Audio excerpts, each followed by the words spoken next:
Now, you tell me, I'm just asking you out there.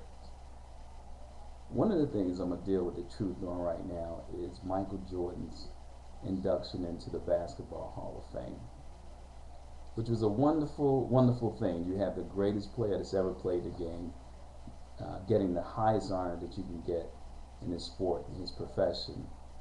But yet there are some talking heads out there that have negative things to say about his speech, what he should have said, what he should have done, what he shouldn't have done, and what he shouldn't have said. Which all of that is absolutely ridiculous. How could anyone say what someone should say when they're being inducted into the Hall of Fame? That's very presumptuous, and that's what you get from a bunch of talking heads out there, who a lot of them have never done anything competitive past t-ball. Now, with that said, Michael Jordan took some shots. I mean, some of them were jokingly, some of them were just how he felt about different things. Jerry Krause, yeah, he broke up a dynasty. I mean, they may have could have won one, two, three more championships, but he broke the team up. So yes, Jordan had something to say about that. It was a bad move. How many championships has Chicago won since then? You answer that question. How many have they won before the Jordan era? You go ahead and answer that question as well. Some of you feel like he should have been grateful for the opportunity. He should have thanked Jerry Krause, all that other nonsense, which is absolutely nonsense. He said what it was on his heart, and I respect him for that. Now, the little take on some of the players that he called out and things like that, that's basketball talk, man. We all do that on the court. If you played any hardball court on the blacktop or anything like that, you always rib each other. That's just a part of the game. And Jordan, being Jordan, still, yeah, kind of even chuckling with himself. But yeah, he still has that drive. It was a part of his nature to be the best, to be the guy that everyone was gunning at, and then to take on any challenge that came. So the whole deal with Russell, I thought, was kind of funny. And even Russell's response was funny as well. He didn't get upset, Russell, for being called out and that type thing. He's laughing, joking about, and tell Jordan, yeah, you get your shorts and come on out here. We'll do a game. We'll do it on TV.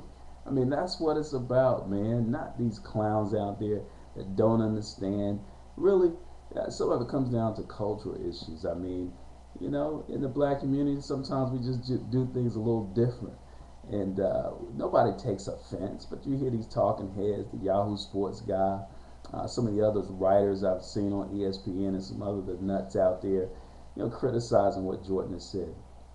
Jim Rome, I'll give him some credit because he said at first he was a little taken back by it and felt like, okay, why is he doing this? But then he had a little time to back off and think about it, which I had already addressed that with the Yahoo Sports nut when I wrote him and basically told him the same thing that Jim came to the conclusion, was that if Jordan was anybody else, he would just be a Hall of Famer, a great player, played the game, but he wouldn't be Michael Jordan. What makes Michael Jordan is that hyper competitiveness that he has.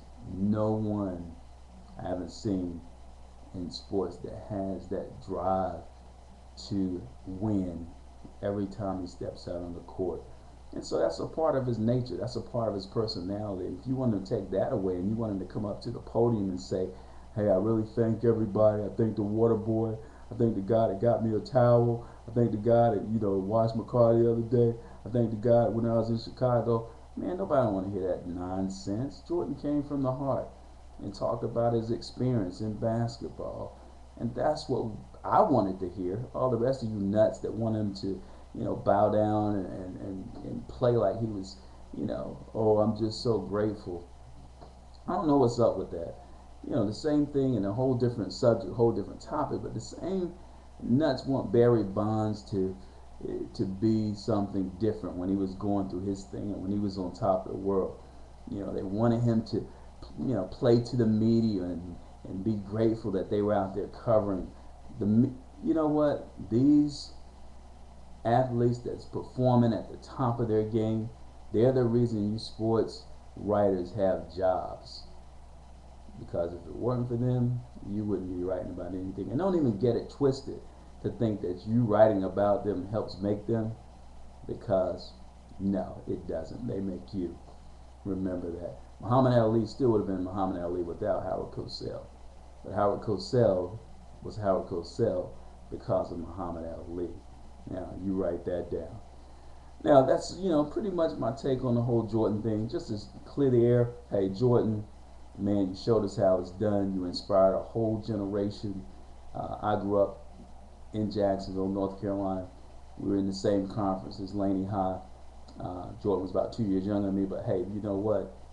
Man, you're our favorite son. You're our native son from North Carolina, man. You did it the right way. You changed basketball. It'll never be the same.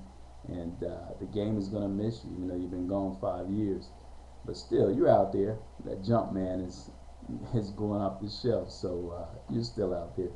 But I know, I can imagine that, hey, to come to the realization that you're not going to lace them up and go out there in front of those lights, cameras, and 30, 40,000 people screaming in the stands, well, 20 in the arenas in basketball. But you did your thing, man, and you did it well. Look, it's the truth in sports. I'm going to give you the truth about Jordan, truth about his retirement, and all the rest of you talking heads out there that really don't have a clue. Keep being clueless. I'm out.